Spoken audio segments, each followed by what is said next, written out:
The top six is back. Premier League football returns and the FA Cup this weekend, and we find out whether the quad or the treble ends this weekend. And of course, we're going to be rounding up a brilliant week of Champions League football with the best two teams in the world, Liverpool and City, going through.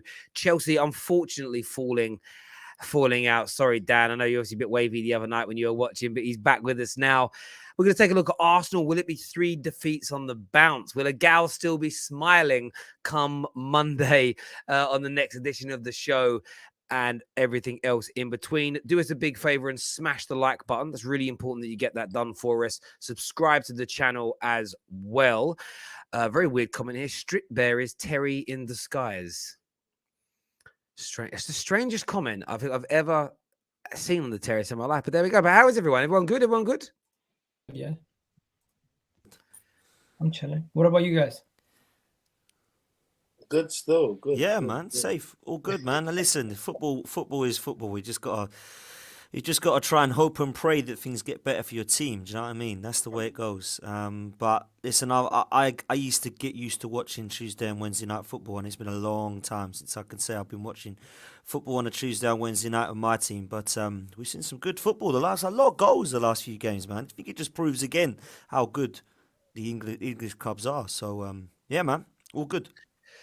It certainly does. And I mean, Chelsea, I mean, there's a comment here for Daniel that says, "Hey, hello, Terry. Daniel looks really silent compared to the start of the season." Unlucky. That's what I'll say.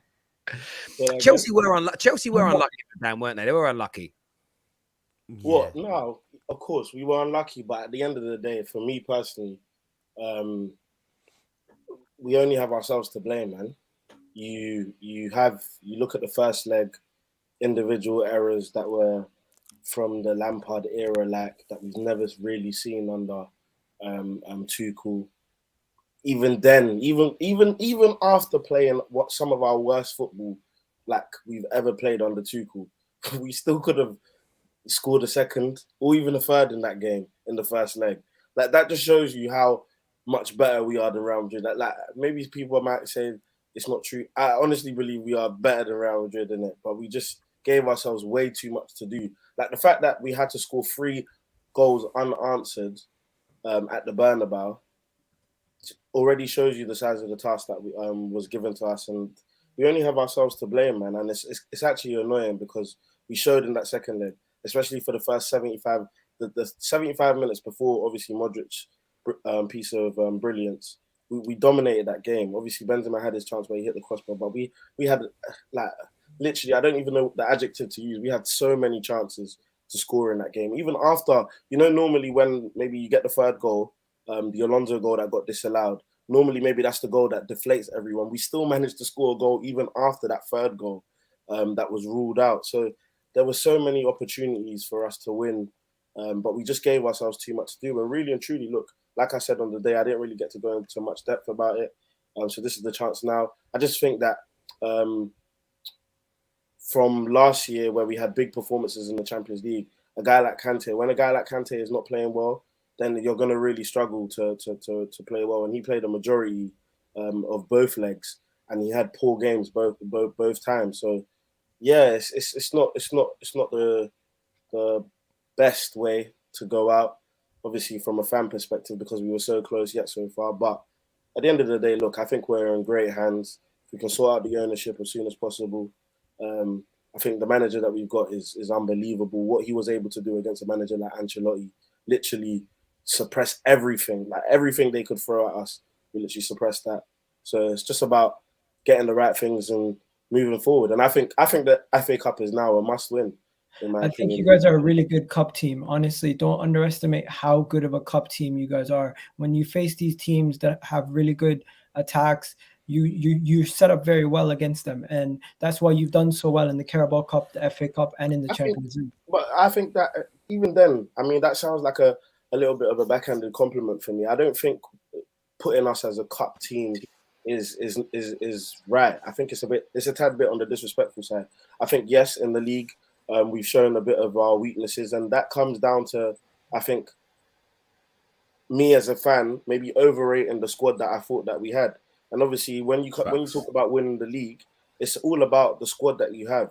how are you able to get through tough times? Like I keep trying to point out, we've only lost one more game than Man City, so it's not like we've been terrible and we've been losing games. It's the fact that we've drawn so many games, and that comes from the like what we thought we were getting and a number of players that we thought we'd get. We haven't, and that's Like just big 4-4. You mean like big 4-4? like big 4-4. Hey, where was he? Man was missing. Was he ill or something against Madrid? What happened? Mate, you look again. £100 million man.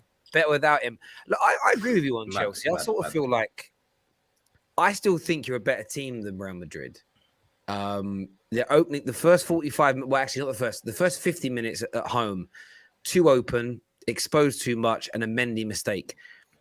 Essentially, is what cost you in the end. If you would have had the shape and the defensive togetherness in the first leg you did for the majority of the second game, there's no way they would have broken you down and beat you. It was just so uncharacteristic. But that's the beauty of knockout football. The better team doesn't always win the games and everything else. And as you say with yourselves versus the Liverpools and the Cities, you are behind them in the league. It was a bad December. Up until December, and since December, you're there or thereabouts. So I think that's, and what I really noticed, I don't know if you've seen this, Dan. I ask you because your team's like my club in the mud. But we remember when we weren't, and you'd get knocked out of a champ. Do you remember the days when Arsenal would get knocked out of the Champions League or FA Cup? You'd be disappointed, but still really positive about the future.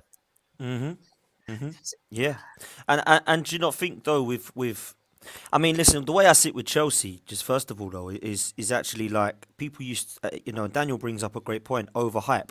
That's what I kind of got from Chelsea really most this season, because I looked at their players and I thought, yeah, they've got some decent talent. But they've got quite a lot of young players, got quite a lot of players that I believe can make some mistakes and be got at. And I just didn't rate the Lukaku signing. Like, I know it sounds mental, but I see him at United and thought he was okay. I see him at Inter Milan, thought he was decent. And when he comes to Chelsea, I thought he's going to score a few goals. But I don't look at him and go, oh dear, they're now going to win the title like everybody else did. I said Liverpool would win the league and everybody laughed at me. I thought Liverpool would win it this season because I think they've got strength in depth. And I didn't think that Man City could go another season without a striker. But it looks like they can. So it looks like City or Chelsea. City or Liverpool.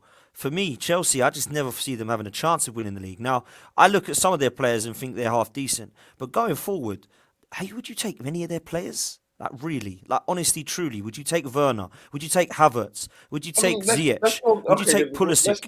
Would you take Lukaku? I wouldn't take any of them. Like, honestly, I don't think... Let's break it down. If we're really going this down, is where travelism comes in. And this is, no, of course. And look, at the end of the day, I think maybe this is the second or third time we've been on the stream together, so we've never really had a proper conversation. So if this is the way the stream is going, that's fine. I can do that as well. I can do the dogged stuff. Let's break it down. Terry literally said something that I think is spot on. We literally had one bad month, and this is what you have to understand. It's the levels of Liverpool and Man City. You have to be almost perfect and have about 3 to 4 bad weeks across a whole season. And we literally had a bad month and a half where we literally fell off the rails and fell off the bandwagon and weren't able to do it. To say that, would you really take Havertz? Look, Havertz starts in every other team. Like, every team in the league is taking Havertz. So don't be disrespectful about that. Fair enough, you might not want to take Werner and understand that. And do you know what? Even if you want to say, would you take these players? Would you take this guy? I think that is even more of a testament to what the manager is doing then. Because what you're I agree with that. I agree with that. 100% agree with that. I think Tuchel's elite. But I don't get... I just... All I was saying was I didn't understand how you could compare them to City or Liverpool for the title at the start of the season, because their forward line is nowhere near the Salahs, the Manes, the Bernardo Silvas and all that lot. That's all I was saying. I think they're good players. Champions League, though. Like, if you win the Champions League, you're definitely a side that deserves to be in with a shout of winning the league. I don't think once you win the Champions League, if you then say that team can win the Premier League the next season, considering which is why I didn't Chelsea, considering that it's a Chelsea. You said Lukaku was the finish, the final piece to the puzzle. So based on that, you expected your team to make that jump from where they were, and 100%. That's understandable. Yeah, of course. And look, I think everybody does things like that, you know. And this is the thing about predictions: is there'll be things we all said at the start of the season that have come to fruition. There'll be things that we've all said that haven't happened, you know. And then we make mid-season predictions. When I said, after Southampton beat or got a point, sorry, against City. And I think the gap was still 10 points, but Liverpool had one game in hand or something. I said, I think Liverpool are going to catch City. I got called a madman. And now everyone's like, oh, it could really happen. And these things just go. Like Daniel made a prediction, as did I, and many others, that Lukaku would kill it. Some people said he wouldn't make it. But in the cold light of day, none of us knew. We're just guessing. And then sometimes your guesses come off. And how many times have we seen a player get signed and we're like, he's going to be awful. And it ends up being really... No one thought Jota would score this many goals at Liverpool. Is a prime example. Look at Spurs. We get them to later. But they signed Kulusevski and Bentancur. We're all bantering them. You didn't get Adama. You missed out on Luis Diaz. And they've made two so far. And I know that it's only 2 months in, so you've got to give these guys time. But right now, as far as it's been, two of the best January signings I've seen in years. You just don't know. And that's what I love about football. But Chelsea... As you said, I think they've got to pull it all into the FA Cup this weekend. And anyone see a slip up? Anyone see a shock? Anyone see Crystal Palace pulling this off? Nah. They're doing it. Palace are doing it this weekend. That's more hope, innit, bro? They're cooking something. I really rate what Vieira's doing. They got something going on there. Did you guys let Conor Gallagher play? No, I can't play. Okay, so then how are they going to win? Conor Gallagher is literally their beginning of their press. He's their engine. There's no way. I think it's a good point. I think it's a good point, Egal. I do rate Conor Gallagher heavily, but I do think Chelsea have got enough, and I think Tuchel is not going to allow that to happen. What's Tuchel pretty much got into every competition he's entered? He's got into at least a final, hasn't he? So the guy is ridiculously like elite level. And I started off the stream saying I don't rate some of the players. That doesn't mean I don't think Chelsea are a good side, by the way, Daniel. Do you know what I mean? I love what Tuchel's doing, and I would have loved him ahead of Arteta when we were 15th in the league. But when I look at it, I think personally, like Chelsea, are the side that are just below that level. And that's still an elite level, by the way. Yeah, they're just below the level of Man City and Liverpool, like most other teams are. And that was all I was getting at, was I look at their forward line and I look at the City and Liverpool's forward line, and I think it's chalk and cheese, personally. Do you know what, Dan? The crazy thing is, me and Jay were doing our Straight Facts show yesterday, and we were talking about, is this season, in my opinion, is failure for Chelsea, even with an FA Cup. Not comparing them to all 20 Premier League teams, by Chelsea standards.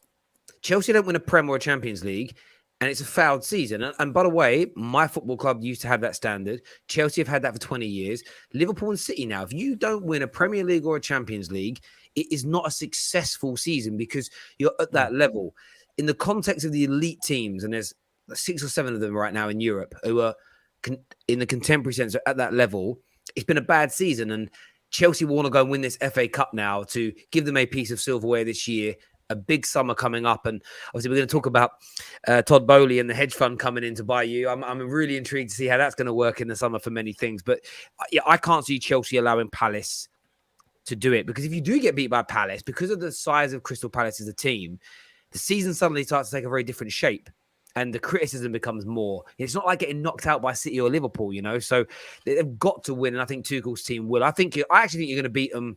I'm not going to say a battering, but I'm going to go for like a 3-0. I think you'll beat them like 3-0, 3-1. I think it'll be a comfortable win for Chelsea. They just can't. They can't afford to lose this game. I don't think we can underestimate what Patrick Vieira's done, of course, at Palace, though. I think he's been ridiculously good. Right. I did not expect this at all.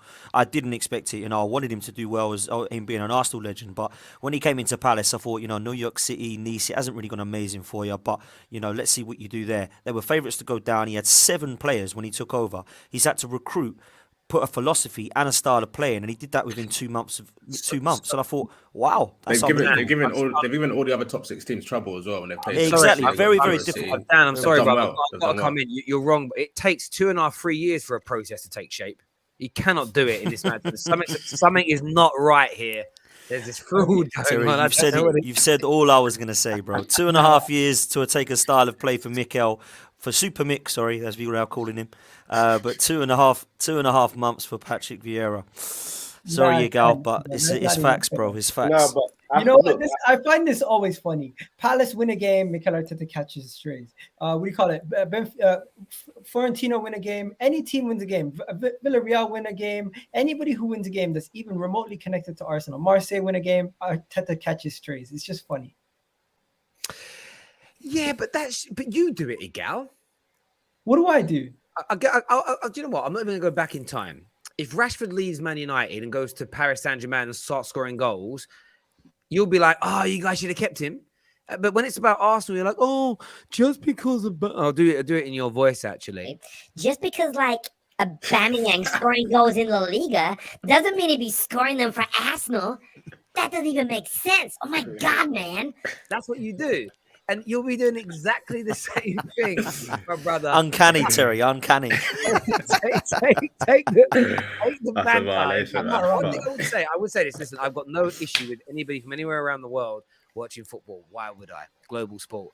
North Americans, though, the vast majority of North Americans, I just don't think banter computes in your brains. I think you've got like a sarcasm switch that ain't turned on. Like you see banter, and the amount of you that take it seriously, like how dare Unai Emery win a game and you mention Arsenal? Yeah, it's called banter, mate. Like it's just I don't get why people don't expect it. It's so strange to me, bro. But anyway, Palace. Good evening. We predicting Palace to go out. Anyone thinking Palace might do it? I think they're gonna do it. Woo! I think Chelsea for me. Chelsea for me, man.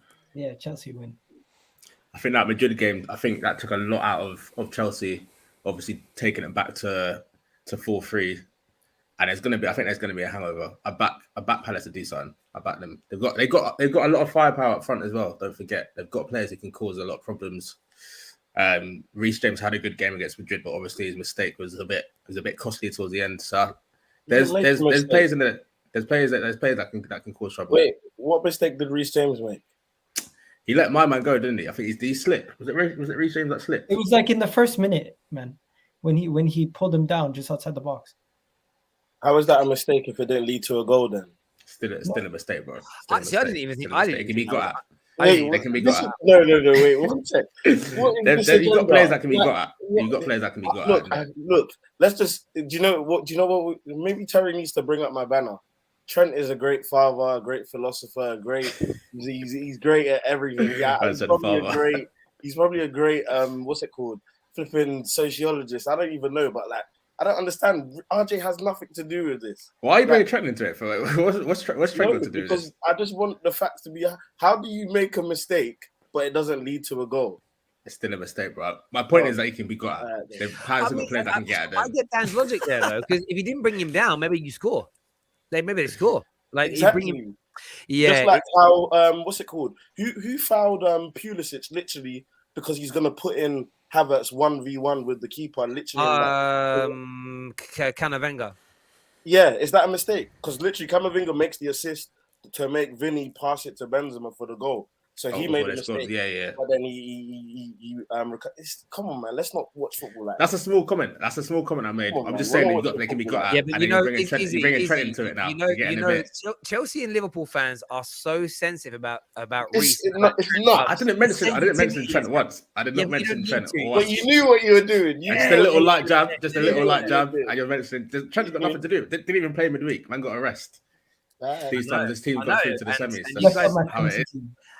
That goal, your game last night, by the way, was nearly so beautiful. If that volley goes in and they go 4-3 up, that last 10 minutes would have been... What a save, by the way. We had it on in the studio, and we had the City game sound up. We just had the Liverpool game on with the sound down because Liverpool threw. And it was almost a case of if that goal went in, we were switching the sound to the Liverpool game because it would have been crazy. But yeah, nothing really happened in the end. But yeah, like Palace, they might do it, but I see Chelsea going through. We are going to talk quad and treble because that ends for Man City or Liverpool this weekend. One of you loses that dream. One of you is going to lose a treble stroke quad and one of you lose just a treble. We'll come on to that a little bit later. I want to go, we'll come back to the FA Cup a little bit later. Viewers, if there's any questions that you've got, any subjects you want us to talk about, get your comments in. Of course, we'll always prioritize the super chats and we'll try to pick out the member chats as best we can as well. Any questions that you've got, Alexa here. It says twerk, Terry. Listen, I get called a twerker for every club. When I was saying Liverpool were the best team in the world, I was twerking. When I said that Arsenal were on a good run, I was twerking. It's called, Alexa, I mean this with respect, because remember, it's just called having a brain. It's just called having a brain, mate. That's all it is. I've got a brain. When I see good things, I mention them. It's just a brain, bruv. Well said, Tel. I don't know what I said, but thank you. Thank you. I don't know what it's in reference to. Who is Camavinga? Wow. Real Madrid midfielder. If you don't know, you should get to know. That's what I'm saying. Yeah, maybe I thought maybe I said his name wrong or something. I do have a No, habit. you did say it right. You did say it right. Few. I think so. Unless I'm saying it wrong as well. Yeah, someone who's French will come on and say, "No, you guys are like mispronouncing a letter the wrong way around." It's a bit like I learned years ago that Bruce Grobbelaar, his name isn't pronounced Grobbelaar. It's pronounced Grobbelaar. You got to say it like that. So it's like. But he was like yeah, he goes, the English media couldn't say it, so I just let them say Grobbelaar because it's the way it is. It's like Tavares, Nuno Tavares instead of Tavares. Yeah. Is it Bruno Tavares? Fernandes? Yeah. Bruno Fernandes and Nuno Tavares. That sounds like you're saying Vag. Do you know what I mean? Nuno Tavares, yeah, that's his name. You're Vag, bro. He is Vag at the moment. He's been awful, isn't he? Yeah, he has been Vag. Free my guy, man. Free him up. He needs a chance, man. Man's been gash. I love that word. I ain't heard it in years. Man's been gash. I was watching the In-Betweeners movie when I got home. I got home really late, 2 nights running from the studio, and I stuck the In-Betweeners movie on last night. You know, like you're just in the mood when I have a laugh. And I Which put it one, on. First or the second one? The first, they're both great. What's the first one? I'm gonna watch the second one tonight, actually. But yeah, but in terms of Arsenal. Anyone see 3 defeats on the bounce happening? We have Southampton. Is it Southampton you got? Yeah. Well, surely Southampton, after losing the amount of games they've lost, they play Arsenal and they come into form. It's written in the stars. Like that can't happen. We have to put them to sword. We have to get an early goal because if you guys know, every time we play Southampton, 20 minutes in, we tend to concede against Southampton. Over the last, I don't know how many games, I've seen a stat where we've conceded in the first 20 minutes in our last 7 games versus Southampton. So if we can get through the first 20 minutes without conceding, I'll be very confident in the game. But Southampton, even though they're vulnerable, the team that's vulnerable is usually the team that is the most you should fear the most, because when they're the most vulnerable, they come back and they have something to prove. So yeah, I'm hopeful that we can get a result. I'm hopeful that we can get a win. I'm hoping that we can keep a clean sheet, but we'll have to wait and see. Southampton are. I'm fearing a draw, if I'm honest. I can see a 1-1 draw, something like that happening. I just think that it's shot us to pieces at the moment, and we're just depleted with two big injuries, and that's how thin our squad is. We're now depleted. I'll be amazed if we see Granit Xhaka at left back. I'll be amazed. You can't do that anymore. That cannot happen. But we've got a novice in charge who probably thinks that it's the right thing to do still. So maybe we will see Granit Xhaka at left back. I don't know. Would you not go for? Sorry to cut you, but would you not go for Terrace at left back? Or yeah, I would have done it anyway. Personally, I think just move Saka and then play Pepe right wing. That's what I would do. I don't think we're going to move Saka back there. I don't think you can move Saka. No, I don't think you can move Saka personally. I personally feel like you just play the left back that you actually signed for when Tierney gets injured. That's what I would do. And if you have some problems with him as a left back, then maybe go free at the back if you're having problems with that. For me, Granit Xhaka there is just an absolute disaster, man. So that's the way I see it. I think it's going to be a difficult game because I don't think Southampton are mugs. I don't think they're walkovers. I know Chelsea absolutely obliterated them last weekend. We're not going to do that. I'm hearing that Lacazette hasn't trained for the last 3 days, so there's issues there. That could be a blessing in disguise for me because the guy's trash. So I think we need to see Martinelli through the middle now for me and see what we can do with our front four that looks kind of creative, young, and with a passion and desire there, with maybe Smith Rowe left, Saka right, Ødegaard behind Martinelli. I'd like to see what happens there. A lot of people are saying that won't work because Martinelli can't hold up the ball like Lacazette, or Lacazette can't either at the moment. So we might as well just play Martinelli, who's got some pace. Try and play an off-the-shoulder striker. I know you have to defend differently against that and you have to play differently as a style, but I'd like to see that because at the moment it's not working and we need to try something different. So it's going to be a difficult one, but if we don't take 3 points, this top four is done, mate. I'm sorry, it is. I mean, we're talking about. No, it's not done yet. But if we're talking about, and Egal, this is more for you. We were talking earlier in the show about predictions and stuff like that, and at least you had the luxury of making predictions as the season was going on. And I remember you saying a couple of weeks back that you're coming for Chelsea as well. So how do you feel about that now? That was basically based on the hypothetical that would beat Palace. We lost to Palace, so that ended that. Okay. What? What did you say? Sorry, Egal?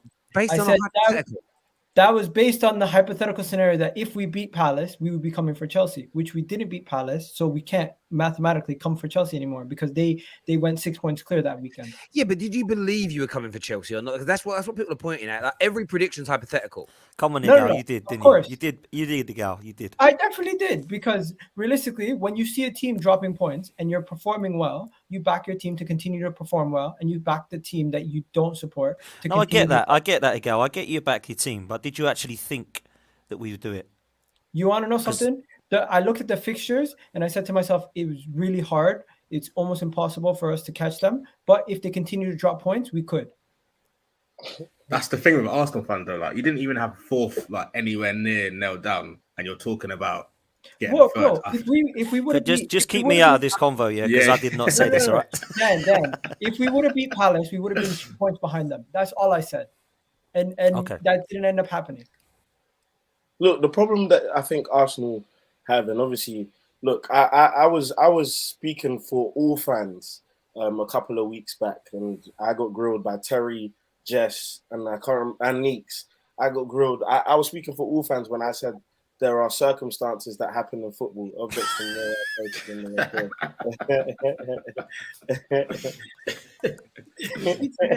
I couldn't even bring up your tweet. That's jokes. But I was speaking for all fans when I said circumstances happen. And obviously now I got bantered for that. And now Arsenal are in a situation of their own where literally only 2 injuries, but to key players, Kieran Tierney and who's the other person who's injured? Partey. Yeah. And we don't know what's going on with Tomiyasu. Yeah, literally, I saw a tweet that made me die. Like, literally, you're saying, was Tomiyasu even real? Like, was that period even a real period? And I hear it. Like, how long has it been out for? No one's even heard news He's about played it. one game since January. 8 weeks, man. Yeah, do you know what the injury is, though? Like, do you know what the injury is? Okay, so he was injured in January, and then he got injured again in February, which was like a leg injury or something like that. And then now we just don't know what's going on, because they're saying he could be back after this game, but we don't know what's going on. And there's even rumors people are making about something else that has nothing to do with football. I But heard I don't this. need to talk about that. But he came in. Oh no, go ahead.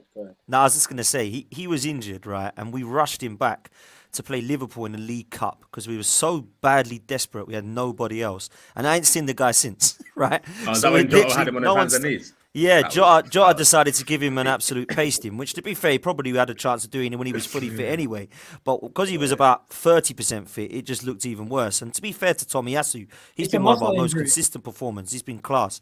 It's a thigh injury from what I'm being told, muscle injury. But how does that put you out for almost 12 weeks, man? There's more to it. Something's gone on. So I don't know, man. Don't be a conspiracy theorist, man.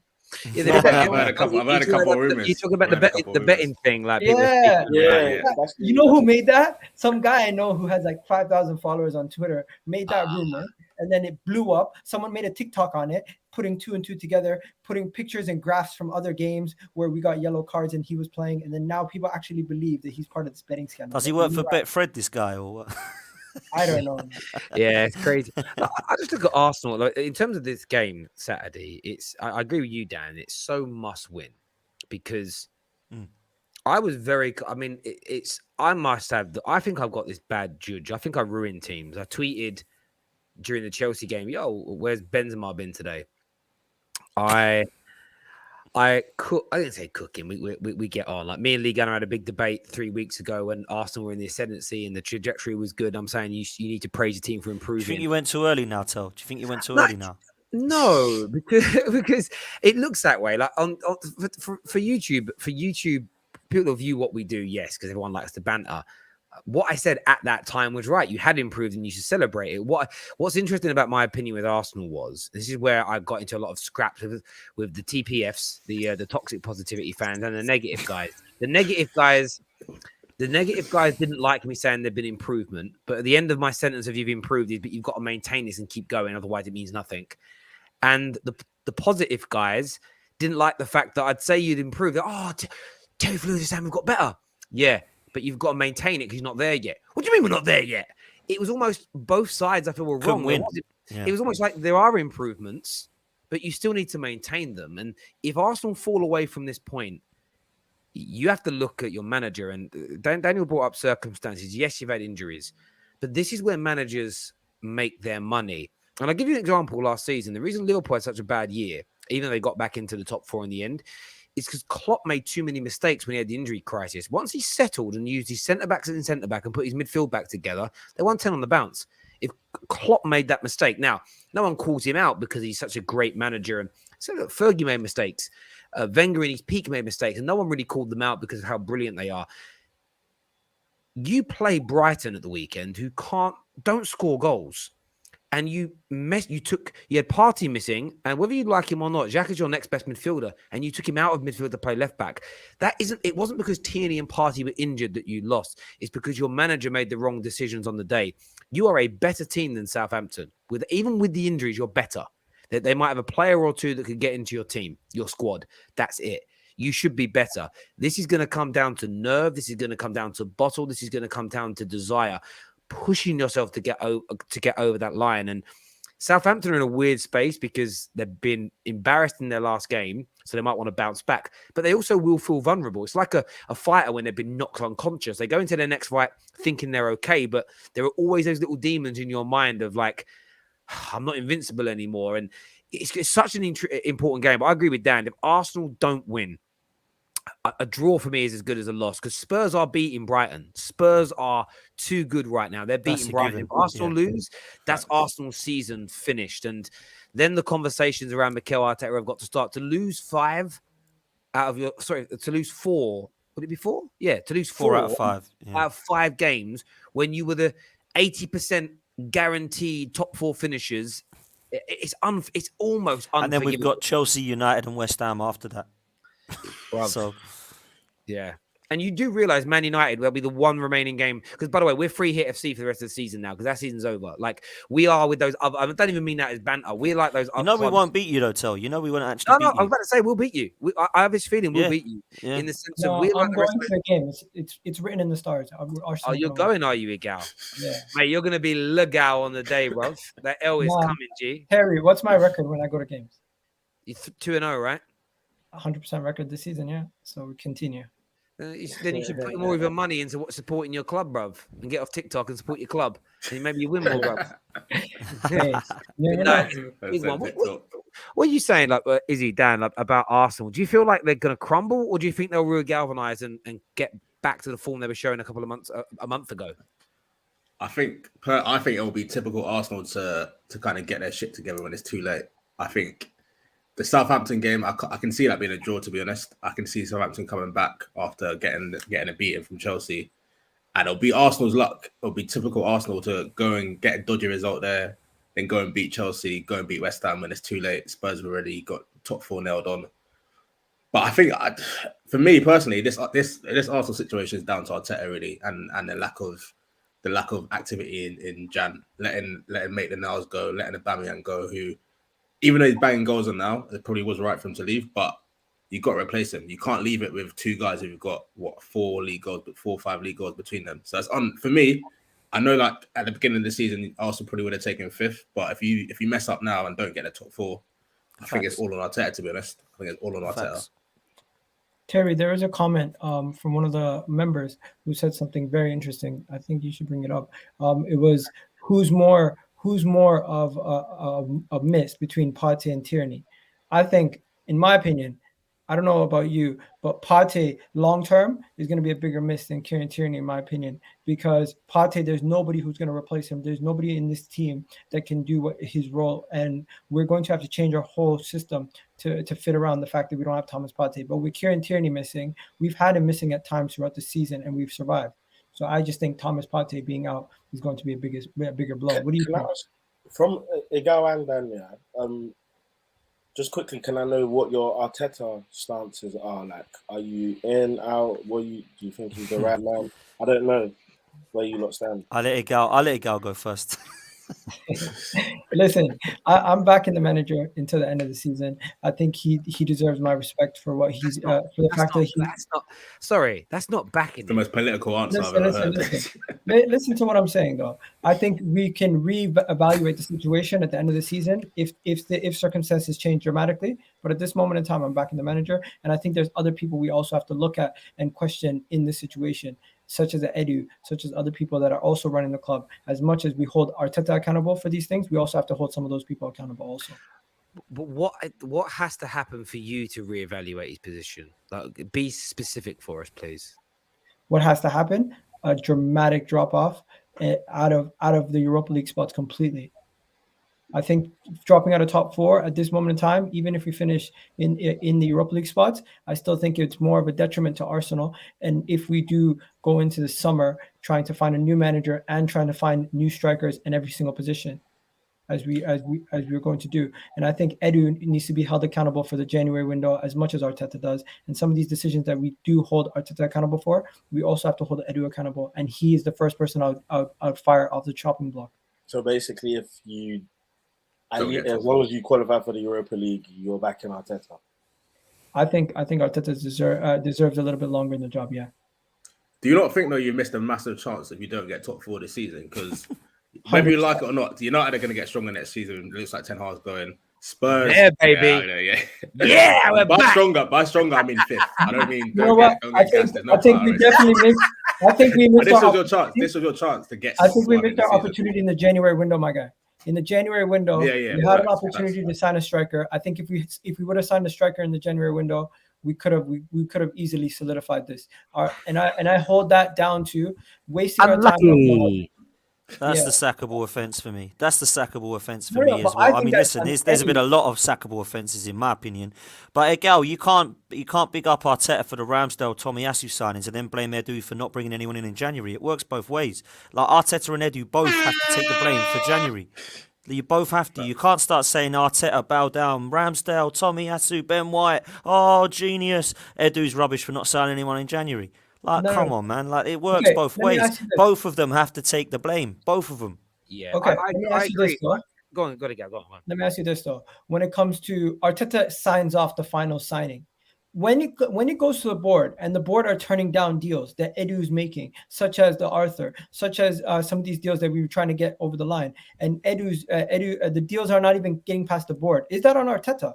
Is that Arteta's not okaying it at this point? The board are not even okaying the transfer dealings. We couldn't get a midfielder in because the board said to Edu, we don't want Arthur on a 2-year loan deal, and some of these other dealings. So it's not only on Arteta. Some of these things, some of the dealings that we're not able to get done, it's on the people running the club. And Edu is on them all, but Arteta doesn't get like away with it, is what I'm saying. He's part of it.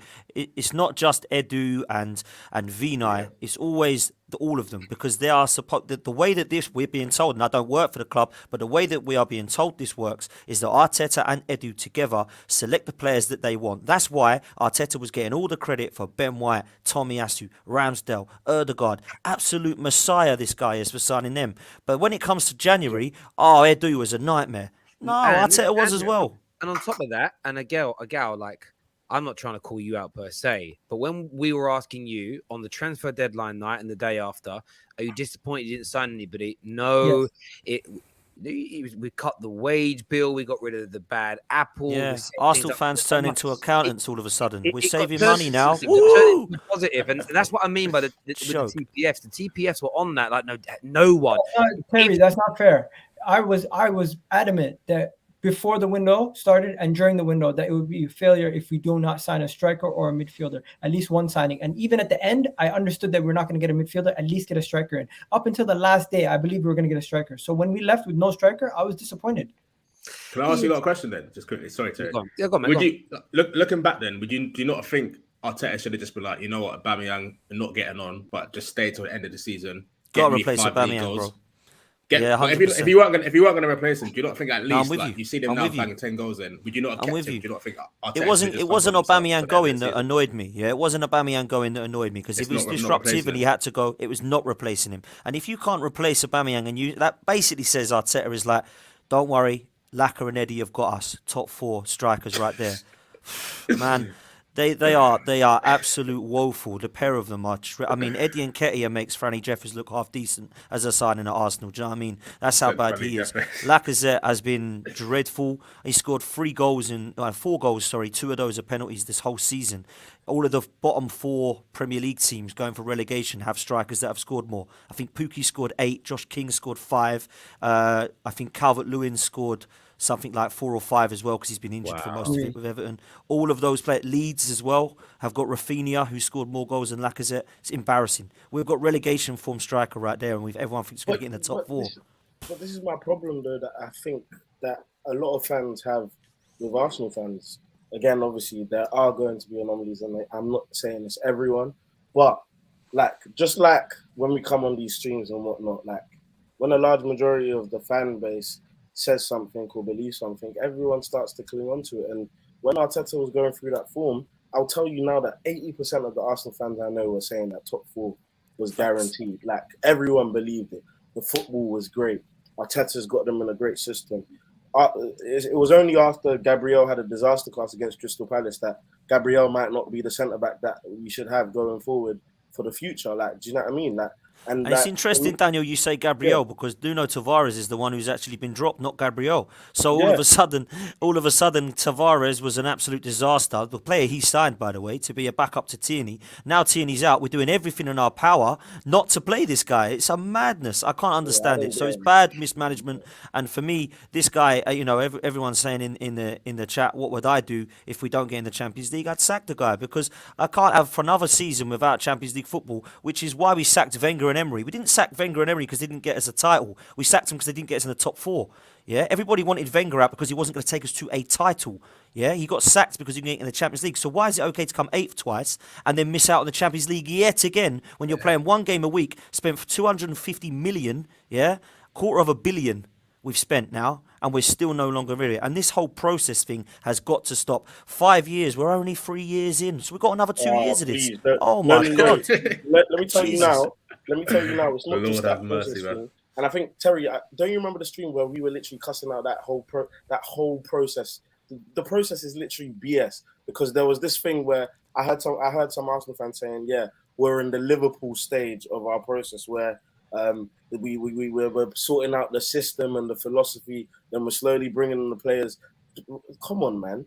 If your team is efficient and well running, you literally get rid of the players you need to get rid of, and then sign the players you need to get the manager in that you need to get, and then you start working towards winning. Do you want to know what's funny about it, right? If you look again, this is not me praising Man United because we're starting block 1. I am putting a lot of pressure on this club. Ten Hag was very demanding and wanted things in writing before he even committed himself to the football club verbally. You've seen from Laurie Whitwell today, he is going to have some power, but no more power than the transfer committee. He isn't going to have more power than Myrtle, more power than Fletcher, or this deputy football director. They're going to work as a unit. That is a club structure which is needed.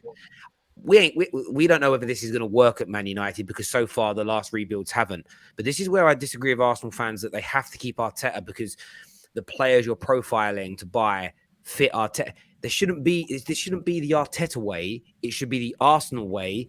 And the head coach and manager is interchangeable. Now, when you've been at a club a long time like Klopp or Pep, and you have won what you've won, you become more powerful, you become more influential, but the club can never lose sight of keeping a club philosophy. Otherwise, when Pep and Klopp leave, the whole house of cards will fall down because suddenly you're bringing in people that don't match it.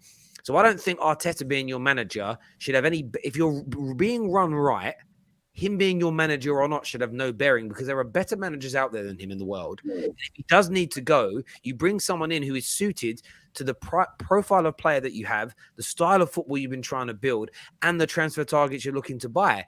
That's how great clubs are run. And if Arsenal have really been building for 2.5 years to this, they should be in a position where they're able to sack the manager, bring in a better one, and continue the improvement. There shouldn't be a new 3-year project. Man United are in that state because we didn't build a club structure. And I keep seeing people focusing more on the manager than their club, and it's wrong because none of the big boys do that. Yes, Pep and Klopp are looked at as the oracles that do all these massive things and they're so in control, but that's only because of what they've won. It's only because of what they've won. You don't get that power until that point. And Arsenal fans have got to wake up and smell the coffee. If you, by the way, if you rebound from now and you win 5 on the bounce, you make the top 4, then you've improved this season, and Arteta deserves a bit more time. If you collapse and fall away and you end up the same amount of points, same amount of defeats, less goals scored than last year, there is zero improvement. And zero improvement after another £150 million being spent should never be acceptable at a football club like Arsenal, Man United, Chelsea, Liverpool, City, maybe Tottenham. Like, it shouldn't be acceptable at our clubs, in my view. David's here. What are you saying, David? I know you came in as a late replacement. We can't hear you, though. No, you're not unmuted. You have to go out and come back in again, bro, and we'll come to your opinion in a minute. But I want to speak Tottenham as well. I mean, Tottenham play this weekend. Anyone see them slipping up, or do they just look too strong for you guys at the moment? That link up front is mad. They're getting top 4, I think. By sheer virtue of just having them man up front, and Son, Kane, and Kulusevski, like, I think the firepower is the difference between them and Arsenal, pretty much. Even if they're not playing well, even if they've got like meaty ballers at the back. Even though Conte has improved the likes of Doherty, they're still like Arsenal and Spurs' defensive midfield is like splitting hairs, but it's that firepower they've got up front which is the difference, and I think that's going to take them to. Is it mad though that I think that if Arsenal can stay in it till the North London derby, that I actually believe Arsenal would beat Tottenham? They've got to win I think they've got to win every game until the North London derby. Is it like 4? It's like 4 or 5 games, isn't it? Are Arsenal going to go on another run now? I don't know, man. Let's be honest. There's going to be other hiccups on the road. Tottenham, there's going to be more adversity. It's nothing's over. Nothing's written in stone. All we know is if we lose against Southampton and Tottenham win again, it's pretty much another nail in the coffin for Arsenal. But if Tottenham somehow drop points, maybe even get a draw. And Brighton, don't forget, this Brighton team have picked up points against a lot of teams. They picked up 2 points versus Chelsea this season. So when it comes to teams like Tottenham, they might struggle against Brighton the way that they play. You don't know. But then my thing is, look, again, I understand, but maybe I am playing a little bit of devil's advocate in it. But Tottenham also have, like, after Brighton, who I think they will beat. But again, like we've seen with the Premier League, it's literally when you think, yeah, definitely guaranteed win, then things happen. Tottenham have got to play Brentford, who are literally in form as well, and they've got to go away from home to play Brentford. I think they've got to play Liverpool still before the Arsenal game, which is a big game, and I don't think they're winning that. And then they've also got to play Leicester, so they haven't necessarily got the easiest of games. Maybe, yeah, they've got Conte, they've got the manager with the experience, but again, I think when you look at Tottenham and Arsenal, you're literally checking check boxes and seeing the pros and cons. All right, cool. Tottenham have got the manager, but I think Arsenal maybe have a little bit more structure to them. Arsenal have the better defense. Like all of these little things. Like I think they actually are very equally weighted, and it's just about seeing. Conte's the one, man. Yeah, Conte's the one. For me, if Tottenham get top 4 ahead of Arsenal, it's not because their team's better. It's because they've got a brilliant manager. Because I know they've got Kane and Son, but Nuno had Kane and Son. I know they got Kane and Son, but Jose Mourinho had Kane and Son. When you've got Conte and he's managing to get Ben Davies and Matt Doherty playing well and scoring goals, and the 2 players they brought in have been 2 of their best players. Bentancur and Kulusevski have been instrumental to Tottenham winning football games and now scoring goals. They're blitzing teams at the moment because, like Izzy said, their front line is ridiculous. But Conte, for me, is the main factor for that. And as soon as they got Conte, I was like, I hate to say it, boys, but I think they're going to get top 4. Oh, no, they won't. They'll go Spursy. Well, let's hope they do, because I can't see it happening. I think it'll be top 4 for Conte. I really do. And it's a shame, but I think it's going to happen. It very much could. It could. Viewers, make sure you're smashing the like button for us, subscribing to the Football Terrace. We've got some super chats here that we saved. First one here says, Daniel, how many goals came down Chelsea's right-hand side on Tuesday? 1. Oh, he's trying to banter restart. Oh, yeah, whatever. Thanks for the £2. Dexter here said underwhelming, but far from a fouled season. Top of the Premier League in December, followed by hits after hits of obviously CV19 and injuries, postponements, and sanctions. We're in unprecedented times, but proud of my club and grateful for Thomas Tuchel, is what Dexter's got to say about Chelsea. I mean, in fairness, Chelsea have been for a lot this year. Like, there's been so much stuff happen to them. Atletico Madrid, they should never be able to play in the Champions League ever again. I mean, some people, I wouldn't even listen. I loved it. I absolutely loved it. I I absolutely loved loved it. It was fucking brilliant. Sorry, I don't It know if shows I you can that swear, they but want it. it Like, was amazing. they Amazing. wanted it. They wanted it so badly. And I don't even. if I think give my it's- personal thoughts, now before you go, David, if I give my personal thoughts, look, I think the Felipe's second yellow was a bit harsh. Like, Yeah, facts. I think he was standing up. Like he was. Do you know how many players, put in a cheeky thing after the fact that something has happened and nothing gets given? And also, when you look at the Atletico Madrid, I think they should have had a penalty as well. I thought that was definitely a penalty. So I get it. They wanted it badly and they showed their passion, man. How many teams do we see play City and try and bop them off the park and they're going hold 4-0, 5-0? Like Sporting Lisbon in the first leg when they held 5. Like Atletico knew that they couldn't match them on the pitch, so they tried to do something else. I rate it. That's why I wasn't buying into the Gary Neville tweet of everyone's complaining about Atletico Madrid, but it was literally just swaying with whatever everyone's saying, bro. I guarantee you now, Chelsea said they wanted to park the bus against Real Madrid and try and scumbag their way to a win. Everyone's gonna be like, yeah, Chelsea parked the bus. That's the only way they can win. Da-di-da-di-da. Allow it, man. And even I don't even want to get into the BT Sport commentary and the bias that was so clear and evident.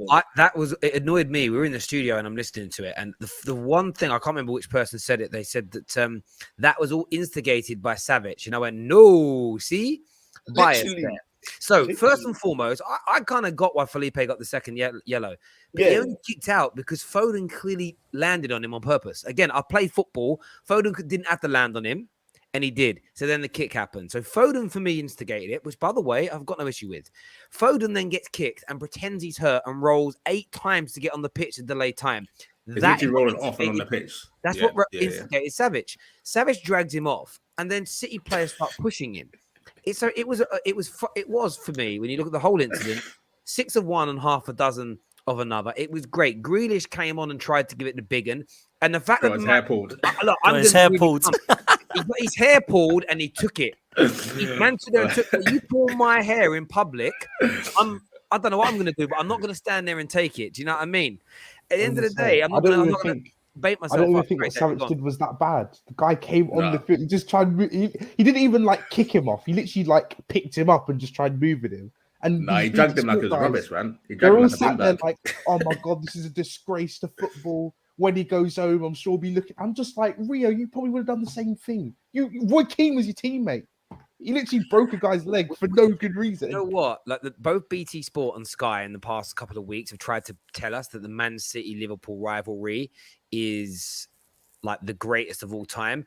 What we saw last night is what that rivalry is missing. And I'm not talking about every game, but you need a little bit of that. And I'm not going to reveal what I said about that rivalry because I have come out of a great one-liner, but that's part of Hot Takes is out tomorrow. So I'm not going to ruin it for the people watching. I have the best analogy for the rivalry between Liverpool and Man City, but essentially they're not rivals in that way. They're brilliant football, 2 of the best football teams we've seen in this country for many a year. But there's no needle, and that game the maddest thing is as well, it actually probably cost Atletico because they lost a player and they still had a chance to win it at the end. They could have gone to win it, but it's been an overreaction from the British press talking like I don't know. It was almost like no one got hurt. I would have, do you know what? If a player knocked and sparked someone else out cold, unconscious, then I'd be like, cool. But it's one of those things. I always remember when Joey Barton, now I'm not defending Joey Barton because the geezer is a wrong one. But you know when he got sent up against City, do you remember? Yeah. Against QPR, wasn't it? Yeah, as a United fan, what annoyed me, one, they went on to win the league and having 10 men probably helped. But what annoyed me is it clearly showed in the replays, Tevez kicked him first. And they were like, Joey Barton's such a thug. I'm like, well, he got kicked first, though, and then he retaliated. And I actually gave him a bit of respect because I've always felt when you're a player, if you flick someone in the face and get sent off, you might as well punch him. Yeah. Same ban, isn't it? I always get annoyed. It's like, well, you might as well knock them out. At least then you've earned the ban. It's like when you get flashed by you know when you're speeding, you get flashed by camera. Why just slow down? You've already got the fine and the 3 points. Keep going. Why do people slow down? There's no It point. was like that with Joey Barton, wasn't it? It's like he's already got the Reds. He's just going to keep going now, and that was what it was like with Joey Barton. He's like, I in don't the end, care. Yeah, he got 7-game ban in the end, I think, but that was a madness last night. Could you ever see Simeone in the Premier League? I would love him, mate. I would I absolutely would love hate him. him, though. Love They'd him. hate I'd him. hate they'd that, man. I don't want to pay him absolutely twice hate a season. That's You know the I way love that him. every time no. Bielsa lost the game 5-0, everyone would be like, "Oh my god, they still played amazing football." That's the exact opposite with Simeone. Even if they win a game 5-0, they'll all sit there and be like, "Well, it's defensive football, so it's boring. So who cares?" This is what I mean. I would take Diego Simeone tomorrow at Arsenal, and everyone says in the Arsenal fan base says, but he doesn't play the Arsenal way. What is the Arsenal way? Tell me. Someone please explain to me at the moment, because there ain't one at the moment. I know what it is, So Dan. It's 20 years without a Premier League. that's exactly what it is, Terry. And that's the problem. I don't want that anymore. So I need a winner in my club, a proven winner. And do you know what? Since 2014, we've missed out on the most elite managers. When Wenger would beat Hull in the FA Cup final, I thought, right, now it's best to leave. And then we missed out on Pep because he went to Bayern Munich at the time. We missed out on Klopp, who went to Liverpool. We missed out since with Arteta on Tuchel and Antonio Conte. Imagine missing out on the fifth on the fifth one, which would be Diego Simeone. 5 of the best managers. I can't think of any other manager that's in that elite bracket. Maybe Carlo Ancelotti. Otherwise, you've got Klopp, Pep, Conte, Simeone, and Tuchel, who are the top 5. Imagine missing out on all 5 of those. Madness. Ten Hag. Don't give me Ten Hag. I'm joking. Ben White ain't ready for Broya is what Mr. Ahmed's got to say. Terry, I want to hear the Chelsea fan gassing himself up again. Can you ask him if Chelsea are going to beat Liverpool to the league next season? Yes or no? Simple question. Is he talking to me or David? I think you. I think it's probably you. You're more optimistic than I am. Will we beat Liverpool next season? You can't say it till the transfer window. I can't lie. Bro, you need to know who your owners are going to be first and everything. Like, so hard for Chelsea fans. No one's winning the Prem while Pep and Klopp are still in this league. Let's not do that. The gap's not that big. We're going to be The doing gap is between us until they look. It's not. That's not a like disrespectful, far-fetched. No, it's gonna take. I'm saying it. I'm saying honestly. Honestly, I think the gap is just not that big. It's like literally we've had that season, that bit in winter was like the worst thing that happened to us, and we're literally like 10 points behind. If Lukaku had worked out like people thought he would, we would be in that race. That simple. When the gap by is the not way, that big. just to let you know, I hope it's just a lesson to everyone as well. With the way that we play, even Haaland isn't the answer to the striking situation. I hear that. Please. Yeah, it's not going to be Haaland now. Speaking of Liverpool and City and Pep, the quad and the treble ends for one this weekend. What we saying, boys? Who and the viewers? We've got the poll running now. Around 1,300 of you have voted so far. What ends this weekend? The quad or the treble? 53% think the quad will end, so Liverpool go out. 47% think the treble ends and City go out. How you feeling about it, Izzy? Because I'm not saying it's the be-all and end-all with your season, but you lose it, the quad and the treble are over. But how confident are you feeling? I'm confident. Obviously, you lot can all say I'm overly confident or whatever, but I feel like we're the only team that can win the quad at the moment, so that it'd be silly of me to not really back us to be able to do it. And I think City last night with the game, obviously our game kind of went a bit left towards the end, but we pretty much had the second string out for most of it. City played a grueling game, tough 90 minutes against Atletico. I think KDB went off injured, and I think Walker's definitely out. I don't know, KDB, that might be like a little mind games thing. But listen, I think we can beat them. Based on the game on Sunday as well, they pretty much, I would say, gave us their best shots, and we still managed to hang on in the game somehow.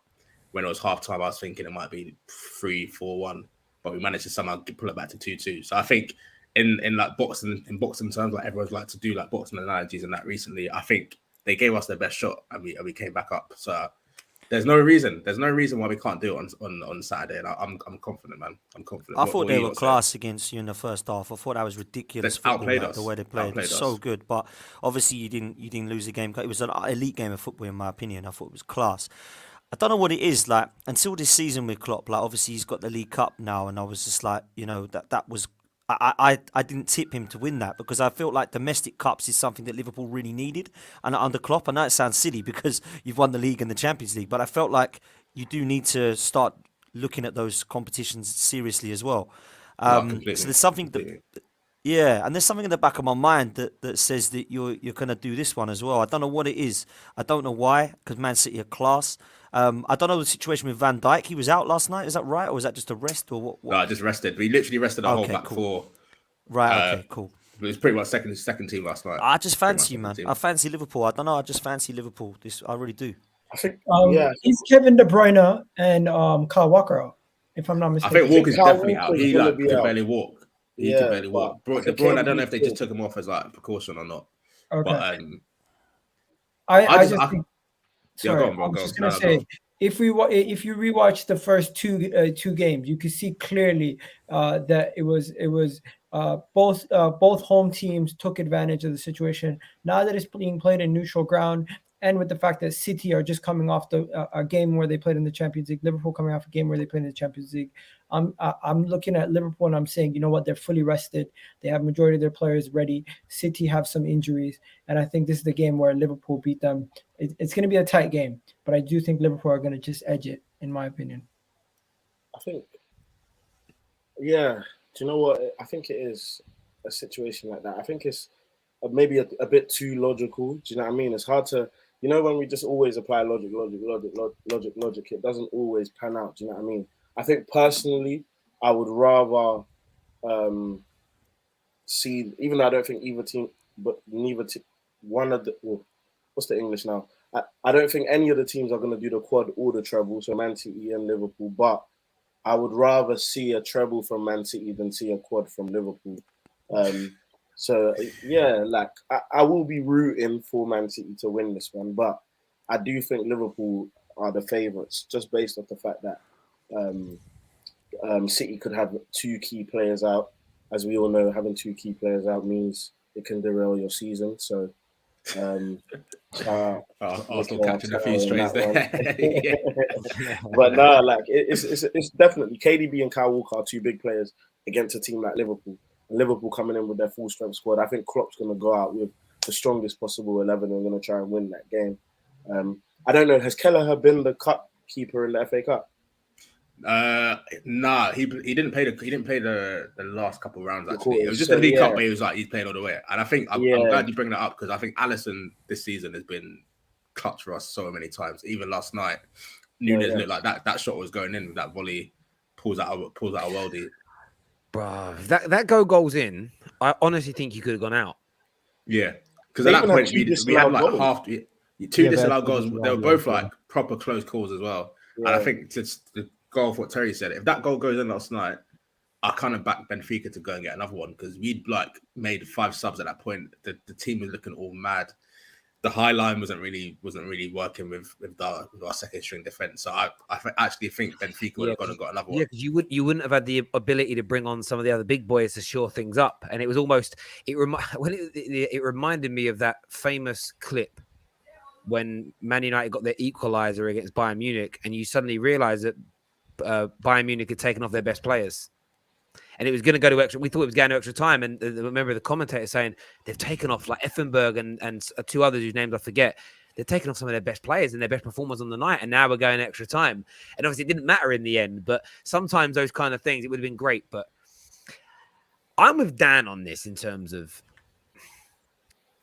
if I'm going to pick one to happen, I'd rather a Man City treble than a Liverpool quad because it would be the second treble that an English team done, and we've already done the first one. The first one's always the most beautiful, and that's my take. And I won't ever. No one will convince me otherwise, even if I'm wrong. If Liverpool do this down, I need the quad finished because the talk of this quad scares me because Liverpool completing football. I'm thinking Jay from the in-between has completed it. I'll take a year off. I'll go watch F1 or something next season. I'll just take a year of football. That'll be me done. Honestly, it's one of those things where it will hurt so much. And I know in the last year or so, I've seen on a lot of like channels, like when I see Arsenal fans celebrate a team not going invincible, they get stick for it.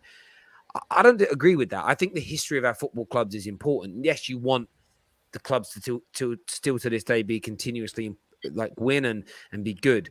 But like there's no Liverpool fan in the world that wants another English team to have more Champions Leagues than them. Like the Liverpool fans love the fact that no one even comes close to their number. Like they've got double the next. Like that's amazing. So yeah, I mean, for me, if they could both lose this weekend, it would be absolutely perfect. But it's not going to happen. But I'm backing City to do it.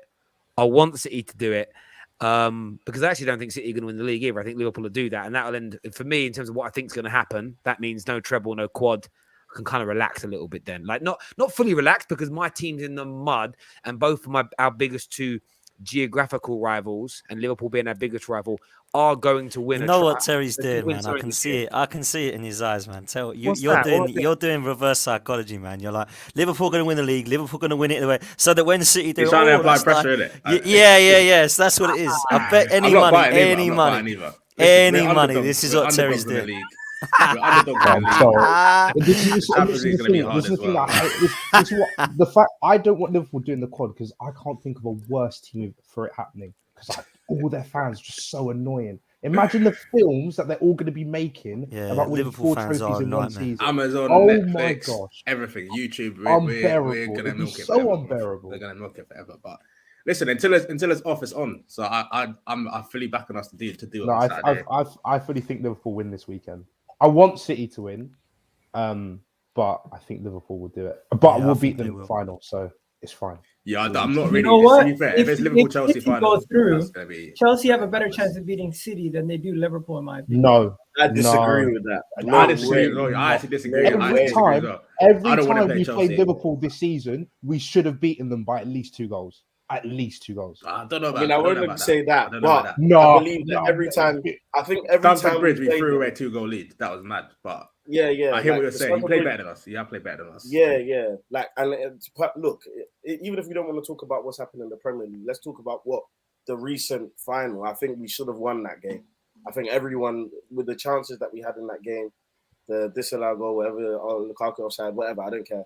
I think a lot of Chelsea fans. And what did you not think? Did you not think Kepa was going to stick it in the top corner? he hit the top of something.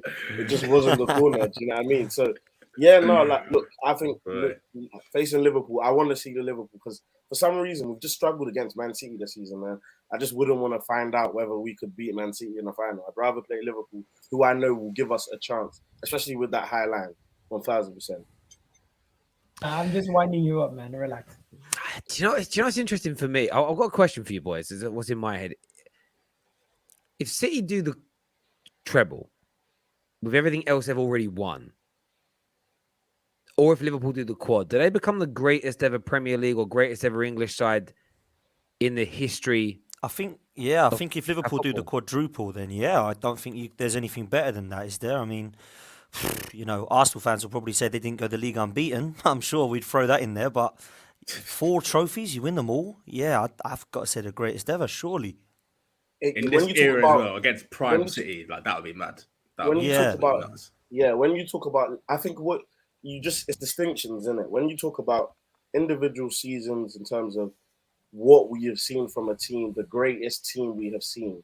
Like when you talk about one season, a one-off season, what team would you take? You'd say the Liverpool 21-22 team. However, when you talk about legacy and like building that dynasty and dominating, I think Pep has already started that. Do you know what I mean? Like in terms of winning 3 of the last 4 Premier League titles. If he wins another one, that's 4 of the last 5. I do still think he needs that Champions League. I think that Champions League can just put the cherry, like seal it all up. But he's already built a great legacy. No, but Klopp does this way, bro. Crazy. Liverpool, City have the Centurion season and the season when they won the 4 domestic trophies. Manchester United have the treble. Arsenal have the invincible. You guys have your 04-05 season where you were one of the best defensive teams. What do Liverpool actually have? If they get that, quad, that is going to sit above every other accomplishment, and it's going to be it's going to be the biggest accomplishment ever in football. Well, look, again, for me though, what I find really interesting is this: the whole records thing within a season's irrelevant. It's Arsenal's double-winning teams were more successful than your invincible team. You won 2 trophies in a season. winning this 4 from Liverpool. It's unquestionable the greatest single season from an English club ever in the history of English football. You can't beat it. You won all 4. But what I have noticed is I haven't seen our Liverpool fans, because they think they're going to do the quad, talk about points totals, win records, goals conceded, because all that stuff. And I said it when they were looking to break records, winning just 1 trophy. You lot are just begging it to make it sound. You're winning a league, but you're trying to make it sound even better than it is. You're trying to elevate it into these conversations with the greatest teams ever. And what I'm loving about City and Liverpool chasing quads is suddenly no one gives a shit. No one's talking about points. I don't even know how many points Liverpool and City are on. No one gives a shit. I think we can finish on like 90. No, but Terry, they already did the league and Champions League double. Remember? Yeah, no, I hear you. And I think for me, like, I look at it this way: if City were to win the treble, you then look at the body of work over this last 4 or 5. Because generally, when you look at greatest teams, you look at period. So you kind of look at Fergie's team from like 97 through to like 2003. You look at Fergie's team from like 06 to like 2010. You get these eras, and it's kind of hard. You got to kind of work it out and do it fairly. But this Pep team for the last 5-6 years, they win that treble, they go into that conversation. It'll be between them and Man United's 99 team, and you have to then weigh it all up. And that's when maybe you start looking. I mean, it's hard to still look at points totals because squads are different now, fitness is different, but both teams go into that mix. And equally, like for Liverpool, it's so important they win a major honour, because Klopp, I feel like Klopp's fighting something at the minute. Klopp's fighting for this to be the Pep Klopp era. If Liverpool walk away with just an FA Cup and a League Cup, and Pep does the Champions League and Premier League, this is the Pep era. Do you know what I mean? Like, I think that's like 4 Premier Leagues in 1, isn't it? We need. I think this is why I think a lot of Liverpool fans will say that the league is the one we're really going for, because I think 1 league title out of 5 in that little like era, if you want to call it, it's not a fight, is it? If they've got 4, we've got 1. But I think if we can get 2 to their 3, then I think we could have more conversations about this being some sort of. I know people have been talking about the rivalry recently, but I think for us, the league's the big one, and I think we obviously winning the Champions League 2-3 years ago. It is what it is. Like we'd love to do another one, but I think if we can get that league this season, then we can start really entering conversations about being one of the best Premier League teams or whatever. Winnerpool here says, Terry, stop this BS. We are not talking about points because we can't hit 100 plus this season. If United were close to 100 points, you would talk about it. And let me just say this to you, my friend. I'm going to debunk you here. And I know my friends on the panel will back me on this because they remember it. There was a time in the season where you guys won the league before lockdown. And I want to use 2 words. These were being used a lot by Liverpool fans. No one's looking at points totals. The words invincible treble were being discussed because you were looking to win. Of course, if you win the Champions League and the FA Cup, you are invincible. And you hadn't lost up until like March in the league. Then you lost to Watford and it was like, well, let's do the treble. And then Everton knocks you out and it was like, let's do the Champions League, Premier League double. And then Ati knocked you out. Adrian, man. Adrian, yeah. And then you got knocked out the Champions League and it was like, right, now let's try and win the league with record points. That was basically the 4th, 5th choice thing. Winning, no Liverpool fan cared about the points total until all the other trophies were gone. And that's not a disrespect to you.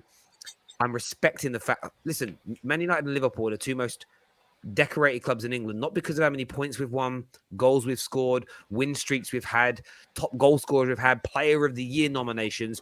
We're the 2 most decorated teams because of the trophies we have won. Based on the logic that records count more than trophies, a team with 20 less trophies than Liverpool, but with more records, is a more successful team. And none of you would accept that. So that's not... listen, you're not going to win on this debate with me because it's just ridiculous. You can't change your logic about what makes you the most successful for 1 season compared to 5 seasons compared to lifetime. It's madness to me. Multiple trophy-winning seasons are the most successful. Simple as that. Don't care. Yeah, I'd have to agree with that. As much as I'm a gooner and I love the Invincibles, they don't compare to Man United treble for me, and the quadruple would trounce the treble for me. So, of course. For me, it's going to be, if that happens, unbelievable. Aidan here says, Egal, Liverpool have 6 times more Champions Leagues and 3 times more UEFA Cups than Arsenal. Right. Big facts. Big facts. Don't know what he was going. Where he's going. What's that been brought up for? I think it's because Egal says what the Liverpool have. I think okay. Fair, I'm saying, what single season do people stack up next to the treble in the Premier League? In the Premier League, it's going to be this season. It's gonna be this It's season. going to be this I was one. going to say Liverpool have no special title winners. 99 But points now. I get 99 points is cool, and that's really high, and it's the second highest of all time. But it's the COVID second tax, highest. isn't it? It's not the highest. Nothing in Liverpool season was actually like. If we didn't have that 3-month break in between, we might like that season. All Liverpool fans are saying that season is tainted. It's tainted. We need to do it again. If we take December out of the calendar year, we'd literally be in the fight for the title right now. So it happens. You know what? You know the funny thing for me is I could say these next 2 rounds in the FA Cup is actually going to be harder for Liverpool than their run to get to where they are right now in the Champions League. True. Oh, that Champions League run. You want to talk about Daniel? Listen do you remember last year when we had that Champions League run talk? And then everyone was talking. I don't want to hear Everyone any was talking talk. about I don't want to hear any talk about was Champions actually League. hard.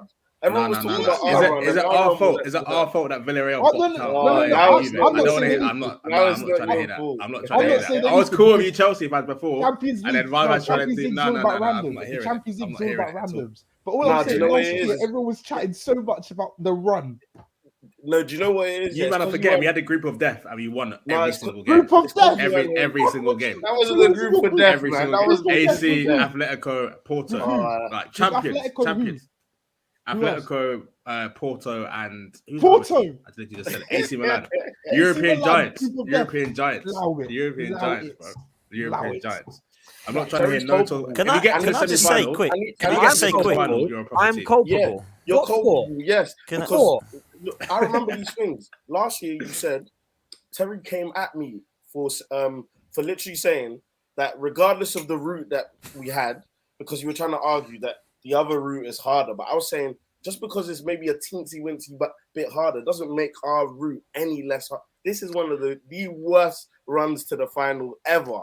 Do you know what I find funny though? Do you know what I find funny? I find funny that United fans are saying that we've had an easy route to the final. It's fucking your fault Villarreal are here in the first place. They're meant to be in the Conference League. They beat you in the Europa League to get to the Champions League. I hear you on and now that. you're saying our route's easy. Like it's madness. It's The madness. route's easy, but it's the luck of the draw. Like at the end of the day, and then who knocks who out.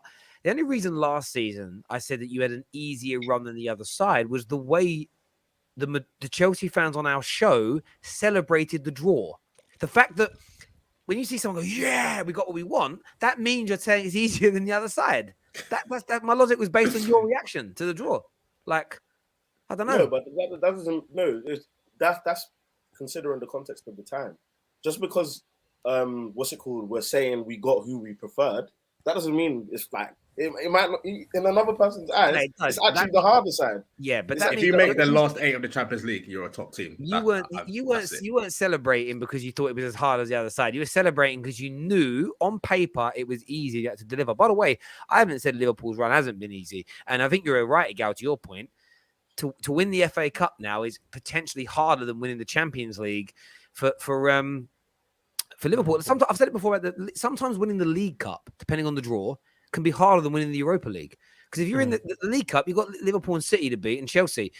You often don't have teams as good as that in the Europa League at some points, and who's in and who's out of it. So, you are right, Egal. It's actually harder to win the FA Cup now for Liverpool and Champions. Although you get 2 legs, I think football's easier with 2 legs because you always bounce back, can't you? After a bad. I'm Unai Emery's biggest fan. Could you say it's actually harder to win the Premier League also? Well, winning the league is harder. Yeah, that's definitely harder. 100%. Yeah. Okay, so there we go. So we agree. Winning the league is actually harder than winning the Champions League. Of course, yeah. I think that's definite. Yeah, depends. Can I just say, by the way, can I just throw a spanner in the works here, going back just one step? We talked about Man United's treble winners, Arsenal's invincibles, Man United Centurions, and then we were saying, what have Liverpool done when they won the league? But what was it that Chelsea did that was special when they won that league then? What was special when they won it? You conceded like 12 goals, isn't it? Conceded 12 goals. You conceded the 12 goals. There we go. That wasn't me that wasn't me bantering you. That was me asking like a question. Did they win the FA Cup that season as well? The League Cup. They beat us in the final. League Cup. There we go. They won a League Cup and that, yeah. And then also that when I look at that team, that's a single season, but that team also did back to back.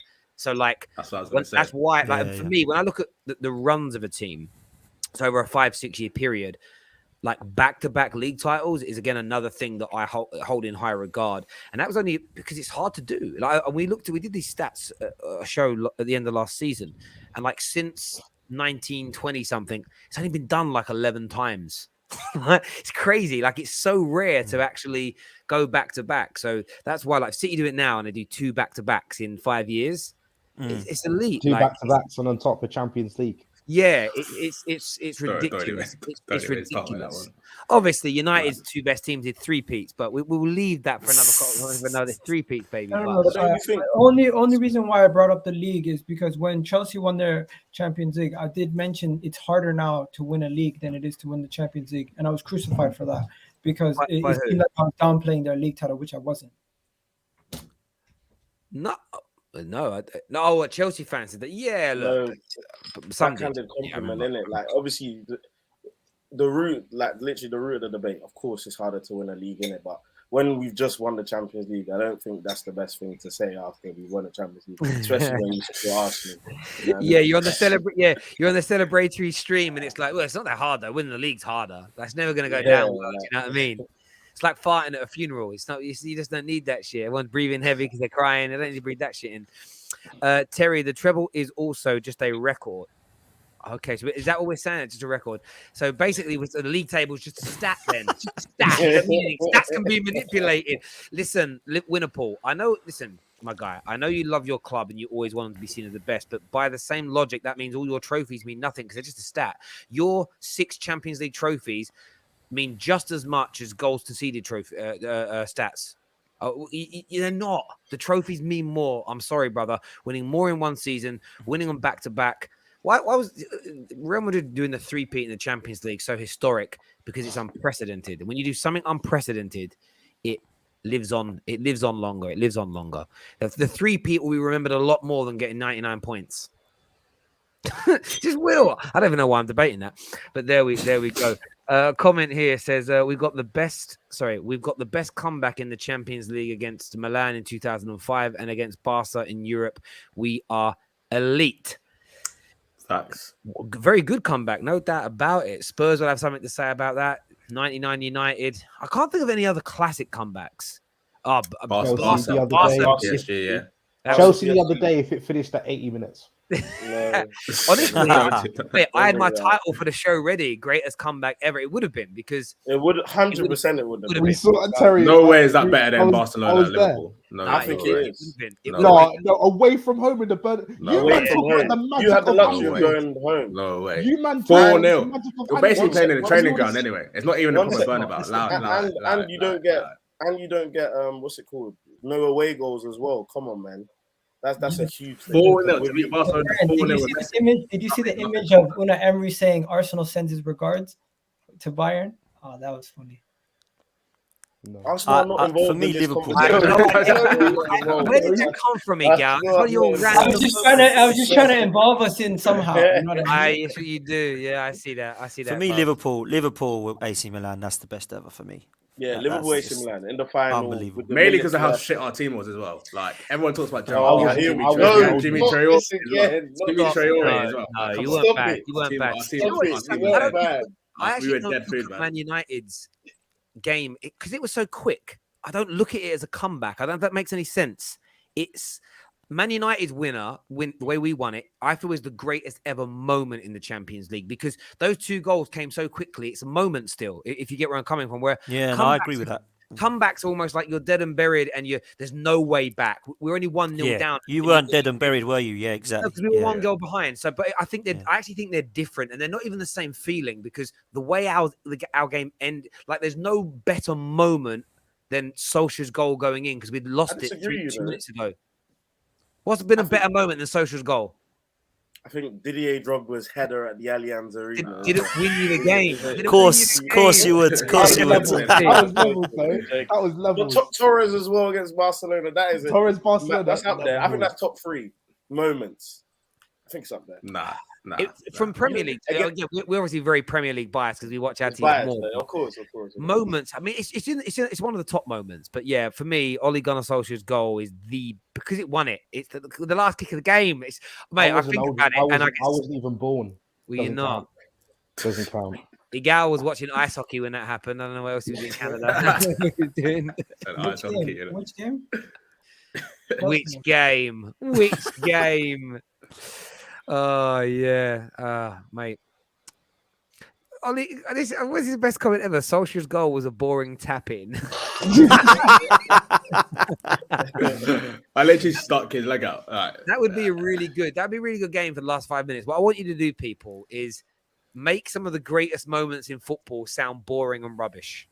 Do you know what I mean? Like Bergkamp's touch turn goal against Newcastle. You know, so that was like a bad touch. He miscontrolled it. Yeah. Like turn it. I want you to write it and make a great football moment sound boring and overrated, please. See how good you are at doing it. I want to know how good you are. Sorry, Dave. Rooney fell over and it just went in the top corner against City. Shinned it. Rooney shinned it is what I like. I always like the Rooney shinned it one. Corner taken slowly. Yeah, Trent mishit his corner. He tried to pull it in the air and he missed his corner. Let's have a look, see if anyone can do any good ones. I want some good ones from people. No lie, Aguero's goal was different. Yeah, but we were talking Champions League. Premier League wise, that is probably the greatest Premier League moment because again, that will never be topped. You can't. It's just Agreed. when you with all the circumstances around it as well. You just can't get that again. That day was painful. That's the Terry Judge happened that day as well. I was I was still a season ticket older then, and a lot of the guys in the supporters club we met up in London because it was away. We didn't have tickets. We went. I don't even know what we met because we said, look, we're not going to. We were honestly adamant we're not winning the league today because it was QPR. Yeah. We said we'll meet anyway. We're in Asper's Casino in Stratford, so we'll meet, have a few drinks, and we'll go and get something to eat afterwards. And obviously, by like the 95th minute, or whatever it was, we were like, "Oh my god, we could win the league." We didn't expect to, and I fucked it up. I ruined it for every Man United fan in the world. I started singing Championes and they went mental at me. All the older heads were like, a few like Northern, like, fucking shut your fucking mouth. You're going to ruin it. I was like, I'll be fine. And the goal went in. I remember this bloke looked at me. I thought he fucking stabbed me. He looked at me with daggers and just walked out. He didn't speak to me ever again. Like, I met him at a few other games. I was like, all right, mate. He's like, like it was really my fault. That killed me, that did. Oh, I'm still thinking about it now. Right. Let's see if anyone put any good ones in. Go on, mate. What are you turning out? Liverpool losing the Champions League to Real Madrid was Karius tax. I don't want to hear that guy's name anymore. Anyway, like just don't allow that one. He's not one of us. Iniesta 2009 against the. Do you know what? That was a great moment. That was one of the biggest disgraces in football we've ever seen from a referee. What a goal though. What a goal. I don't give a toss about the goal. We should have had 6 penalties. Six.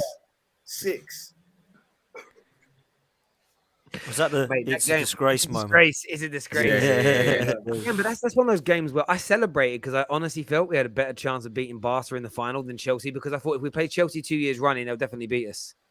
And I so wish, with hindsight, Man United were the favourites. Most pundits and most bookmakers across Europe had Man United as the favourites.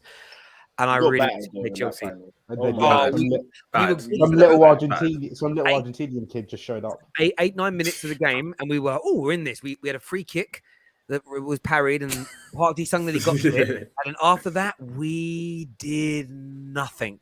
Yeah, it was so horrible to watch, and it really, really was. Bale's bicycle kick was class. In fairness, one of the greatest moments, but it's infamous really, Karius's throw to Benzema's foot. That was hilarious. That was amazing. Definitely Karius tax, right? No, I think the greatest moment is the greatest moment is Sergio Ramos being a UFC fighter in the middle of the game. That for me is amazing. But he meant that so much. Terry, I beg you mute this guy, man. This broken shoulder and that. Look, Liverpool fan here getting gassed. Who says Coutinho versus City 21-22 season will overtake Aguero? It's happening. I believe everyone's been saying it. Listen, it's happening. Last minute, 30 yards, he's going to run. Last minute, 30 yard screamer to make it 5-1 City. Michael Thomas's goal at Liverpool, Anfield 89 for Arsenal. Nowadays they would blame it all on Stevie Nicol and be like, it's Stevie Nicol tax. They would just make fun of one player and say, you know what, it's all his fault. That's too far back for me. Yeah, bro. Even when you said Michael Thomas, I was thinking wide receiver, bro. That's what I was thinking. That's like the best ending ever, isn't it? Let's be honest. Like that's better than the Aguero. That was in the Premier League era. It actually would be. Yeah, exactly. If it was in the Premier League, it would have been ridiculous. So Dexter here says this guy called Zidane's head once bumped into an Italian guy's chest in the final of some kind of competition. That's how you do it. This is the great one. answer. That's a very good one. It's hard to do. an It's arse. hard that's to class. do. I love that last bit as well. He's then asked to leave the Yeah, pitch by the yeah. ref. The The Italian Italian team won. That's very, very, very, That is very good. excellent. Oh, that's very well big up put to that together. guy. It's actually hard to do. Karius was man of the match in the Champions League final. For Real Madrid, he most certainly was. He most certainly was. The second one, when it went through his hands, because me and Adam Charles watched that. He was so desperate. Oh, I did, because he definitely. That one I didn't even laugh. Liverpool fans showed their asses as well, because that man walked alone for the rest of his Liverpool career. you guys let him. No, Terry, no. Let me just correct you on that. We gave this Don a chance, yeah. No, you didn't. I remember that. No. I remember that season came back. He had pre-season the first game. We were actually cheering for him. He had the biggest howl in the pre-season game. I think we might have played like Tranmere or something. I think we lost like 6-2 or 6-3. This guy had the biggest. We were like, that's it. After that, no more. We gave you one chance afterwards. He was definitely getting booed before that. Now he's hench. I think what's so funny about that is the carry thing is that, like, you just know after the first and then even the second mistake, like, his head must have been so hot, his palms must have been sweaty. Like, on the biggest stage, like, he probably is thinking, I'm done for. Like, I'm actually done. Is he bulked up since then? Is he? Yeah. He's massive. He's done it to Fernando Torres. Bro, massive. do you know what that is? That's like a guy breaks up with their missus and then I'm in the gym now. I'll make myself look good, make her jealous. That's what he is so heartbroken that you broke up with him. Man's been in the gym. I wouldn't be surprised if he's got his hairline fixed, teeth done, sleep. I'm just like, bro, you're a goalkeeper. Like, what are you getting? What is getting hench gonna do for you? Like, you're gonna fill up more of the goal, but try and get down to the bottom. You guys broke him, man. You broke Karius. There we go. But boys, I appreciate you all coming on and having your say this afternoon, stroke this evening. We're back tomorrow. Hot Takes is out. And lots more to come. We've got a very special show we're making next week for you. We're waiting for sign off from a particular brand that we're working with. I'm very excited about. So we'll reach out to you all and let you know about that soon. But smash the like and the share buttons. Subscribe to the Football Terrace. Until next time, take care. Goodbye. God bless.